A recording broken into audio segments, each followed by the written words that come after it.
त्रिमूर्ति ये वो नाम है जो कि हिंदू धर्म में एक बहुत ही बड़ा आदर्श है, जिसमें कि तीन सबसे बड़े देवताओं का संयोजन है।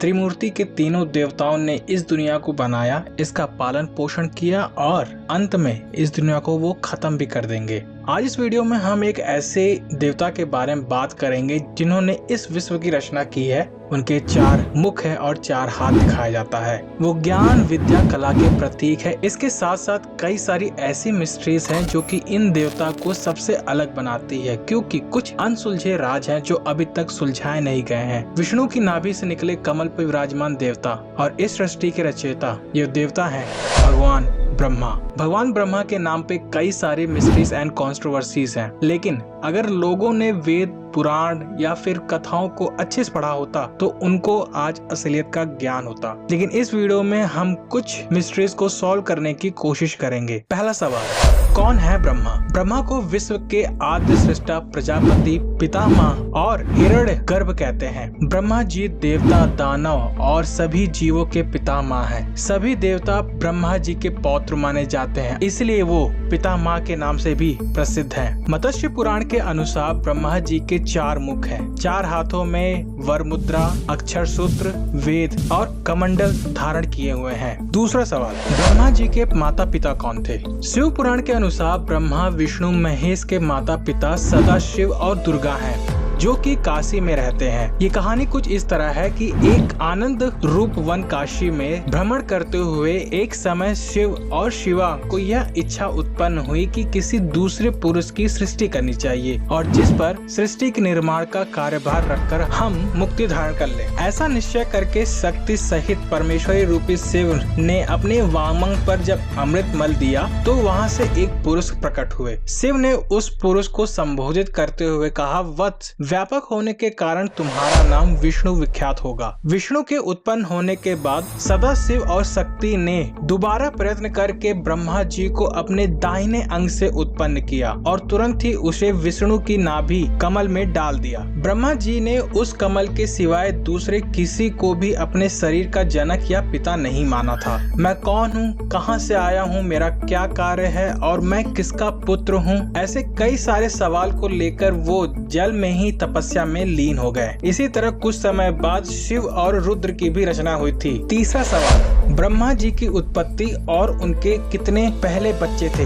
ब्रह्मा जी की उत्पत्ति जल में उत्पन्न कमल पर हुई थी। उन्होंने कमल के डंठल के अंदर उतरकर उसका मूल जानने का पूरा प्रयास किया, लेकिन वो उसका मूल नहीं जान पाए। तब वह कमल पर आकर दोबारा विराजमान होकर सोचने लगे कि मैं कहाँ और कैसे उत्पन्न हुआ। तभी उन्हें एक शब्द सुनाई दिया, तपश तपश। तब ब्रह्मा 100 वर्षों तक वहीं आंख बंद करके तपस्या करने लगे। फिर विष्णु ने ब्रह्मा को सृष्टि की रचना के लिए आदेश दिया तो उन्होंने सबसे पहले अपने 4 पुत्रों की उत्पत्ति की, सनक, सनंदन, सनातन और सनत कुमार। ये चारों भी सृष्टि की रचना को छोड़कर तपस्या करने लगे। अपने बेटों की इस हरकत को देखकर ब्रह्मा बहुत क्रोधित हुए और उन्होंने अपने भावों से एक बालक का जन्म किया। ये बालक रोने लगा और इसका नाम रुद्र रख दिया गया। फिर ब्रह्मा ने विष्णु जी की शक्ति से 10 तेजस्वी पुत्रों को जन्म दिया। उनके नाम मरीचि, अत्रि, अंगिरा, पुलह, पुलत्स, क्रतु, वशिष्ठ, दक्ष, भृगु और नारद हैं। और उनके मुख से पुत्री वाग्देवी यानी कि माँ सरस्वती की उत्पत्ति हुई थी। फिर ब्रह्मा ने अपने शरीर के 2 अंश किए।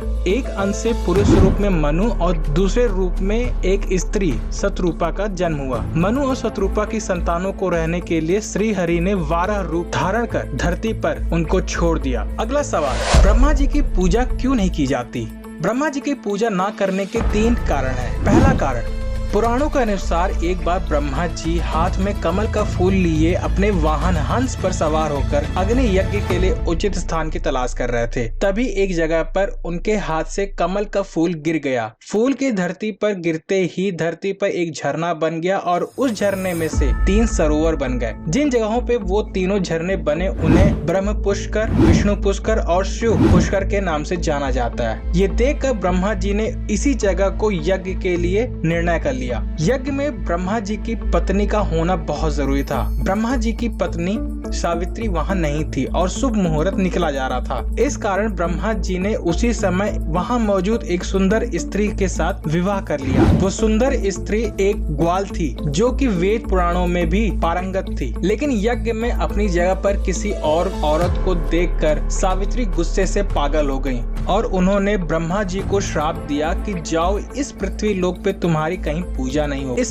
सावित्री के इस श्राप को देखकर देवता लोग डर गए। उन्होंने उनसे विनती की कि आप श्राप को वापस ले लीजिए, लेकिन जब उनका गुस्सा ठंडा हुआ तो सावित्री ने कहा, इस धरती पर सिर्फ पुष्कर में आपकी पूजा होगी। अगर कोई दूसरा आपका मंदिर बनाएगा तो उसका विनाश हो जाएगा। दूसरा कारण, शिव पुराण के अनुसार जब विष्णु एक बार शेषनाग पर बैठकर मेडिटेशन कर रहे थे तो ब्रह्मा जी प्रकट हुए। उन्होंने देखा कि विष्णु जी ने उनका आदर नहीं किया, तो ब्रह्मा जी ने गुस्से से उनसे बोला कि मैं इस सृष्टि का रचयिता हूँ और तुम्हारा भी रचयिता हूँ, तो मैं तुमसे बड़ा हूँ, तुम्हें मेरा आदर करना चाहिए। इस पे विष्णु जी ने कहा कि आप मेरे नाभि से पैदा हुए कमल पे विराजमान है, इसीलिए मैं ही आपका पिता हूँ। इसी के चलते दोनों के बीच में बहुत बड़ा झगड़ा हुआ। नौबत यहाँ तक आ गई कि दोनों के बीच लड़ाई होना शुरू हो गई, जिसके कारण पूरा ब्रह्मांड हिलने लगा। इसको देखकर देवी देवता ने शिव के आगे अपनी समस्या का समाधान मांगने वहाँ चले गए। तो शिव जी ने लड़ाई के बीच में एक आग का खंभा भेजा, तो ब्रह्मा और विष्णु ने दोनों ने सोचा कि ये अचानक से कहाँ आ गया। फिर उनके बीच ये शर्त लगी कि जो इस खंभे का छोर ढूंढ लेगा वही इसका विजेता होगा। दोनों देवताओं ने कई सालों तक उसके छोर की तलाश की, लेकिन उनको उनका छोर नहीं मिला। थक हार कर जब विष्णु जी वापस लड़ाई वाले स्थान पे आ गए तो ब्रह्मा जी ने देखा कि केतकी का फूल ऊपर से नीचे गिर रहा है। तो ब्रह्मा जी ने उस फूल से पूछा कि तुम यहाँ पे कैसे गिर रहे हो, जिस पर उस फूल ने जवाब दिया कि मैं कई सालों से गिरे जा रहा हूँ और मुझे भी नहीं पता मेरा अंत कहाँ होगा। जिस पे कि ब्रह्मा जी ने कहा कि जो मैं कहता हूँ वो तुम्हें करना पड़ेगा। ब्रह्मा जी उस केतकी के फूल के साथ लड़ाई वाले स्थान पे पहुँचे। तब उन्होंने विष्णु से कहा कि मैंने इस खंबे का छोर ढूंढ लिया है और ये केतकी का फूल उसका सबूत है। और केतकी के फूल ने भी विष्णु से झूठ बोल दिया। ऐसा देखकर जब आग का खंभा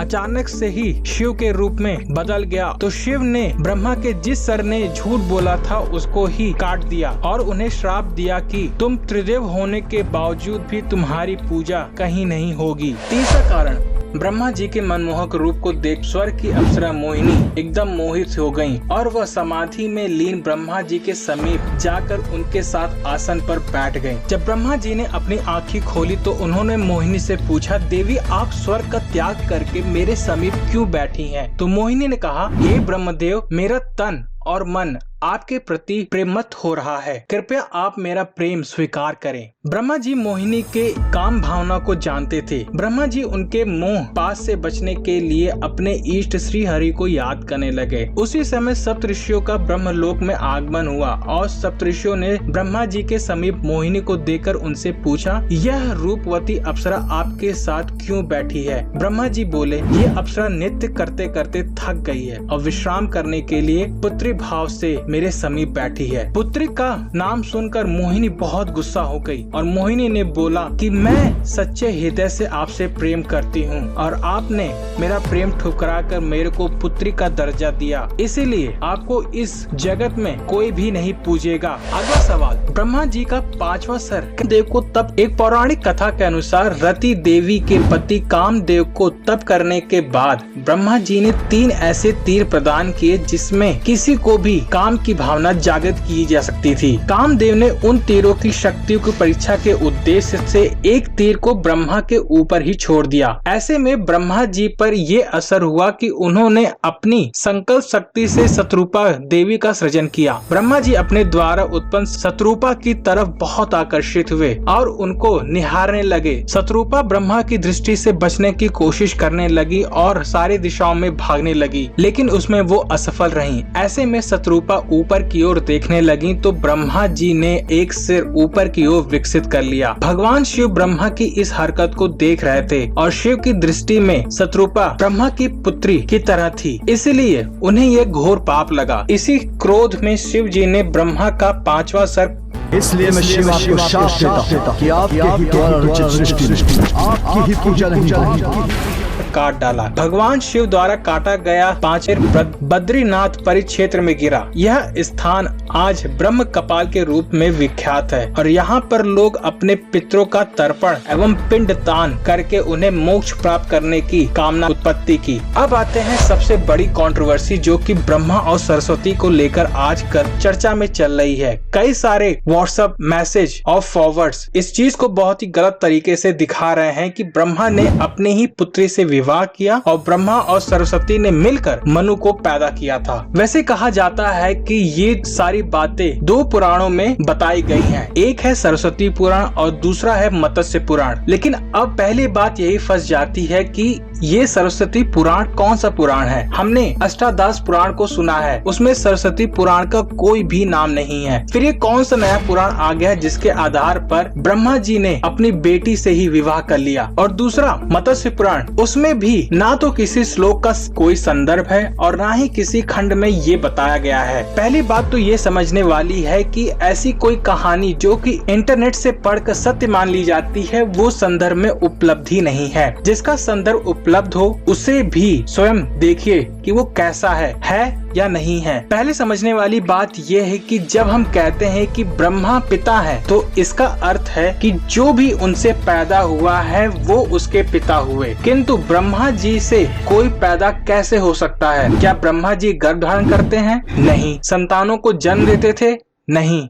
ऐसा कुछ होता ही नहीं था। स्कंद पुराण में लिखा है कि उस समय मानसी सृष्टि होती थी। मानसी सृष्टि का मतलब है कि मन से उत्पन्न होना। जैसे कि शिव जी ने वीरभद्र को पैदा किया था तो आप ये कह सकते हैं कि वीरभद्र शिव जी के बेटे थे? नहीं, वीरभद्र शिव जी की एक रचना थे जो कि उनके क्रोध से बना था। ऐसे ही कोई भी ब्रह्मा जी से उत्पन्न हुआ था तो वो उनकी रचना थी। ब्रह्मा जी ने नारद, जामवन, सनक, सनंदन, सनातन और सनत कुमार, भृगु आदि जैसे बहुत से मानव कृतियां की थी। तो सरस्वती भी ब्रह्मा जी की मानस संतान थी, ना कि उनके पेट से पैदा हुई उनकी पुत्री या बेटी। अब क्योंकि सृष्टि में जो कुछ भी था ब्रह्मा से पहले तो सिर्फ शिव और विष्णु ही थे और कोई नहीं था। सारी सृष्टि भी ब्रह्मा जी ही बना रहे हैं तो जाहिर सी बात है यदि वो किसी से शादी भी करेंगे तो वो उन्हीं की रचना होगी और उनको वो रचना स्वयं ही करनी पड़ेगी। इसी तरह ब्रह्मा जी ने जब अपने दो टुकड़े किए थे